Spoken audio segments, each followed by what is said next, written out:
So being a SAMBa supervisor means that you sort of get to interact with, I think, a wider range of students than you would normally do. It's really exciting. There's always, the students are always full of new ideas and enthusiasm, which is great.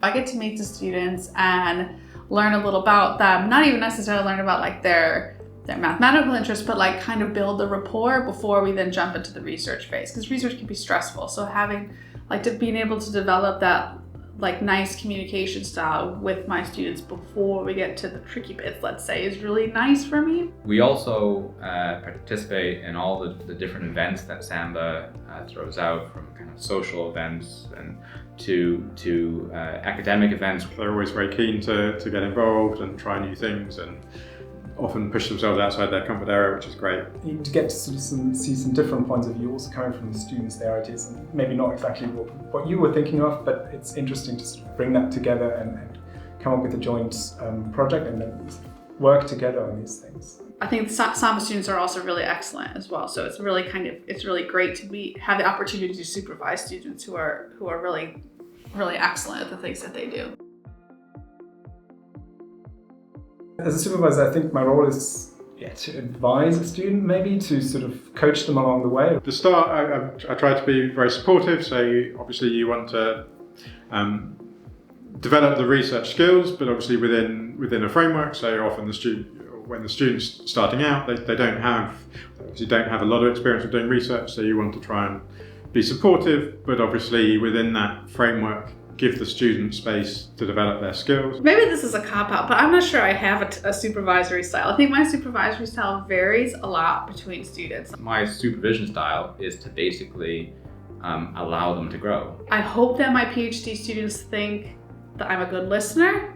I think that's probably the most important thing to me, is that my students feel that they can talk to me even when things aren't going well. We obviously have lots of discussions, we have lots of where we try and figure something out together.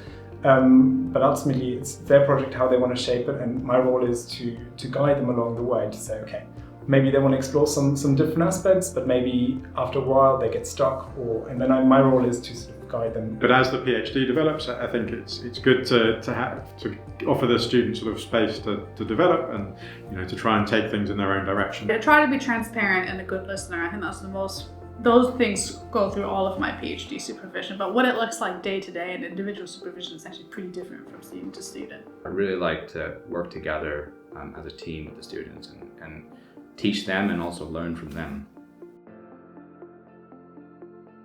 It's one of the pleasures of being an academic, which is that you're not really working for a company, you're working together with co-authors, with collaborators, with students, and it's amazing.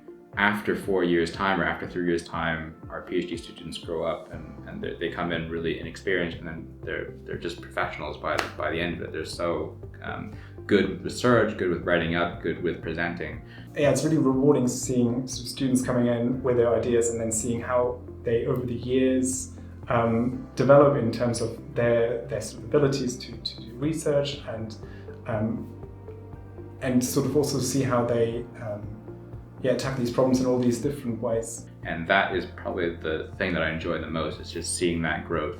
And by the time they're fourth year students, it's unbelievable how much they've improved in all the skills related to their job. The times I've felt the most excited about my students are when they're, say, like 2 years out in the real world, and then I see them doing things that I can't imagine them doing when I had recruited them. Seeing where your students end up and what the things they go on to do are, I think is the most rewarding thing. So it's great to see students graduate, but also to see them go on and do interesting things in their post-graduation careers. When I get that time apart from them and then I see them a couple years later and suddenly they have their own students, so they're running things, that to me is blows my mind. That somehow someone went from this basically just finished undergrad to now supervising their own master's students. That's super rewarding, and I really like that part.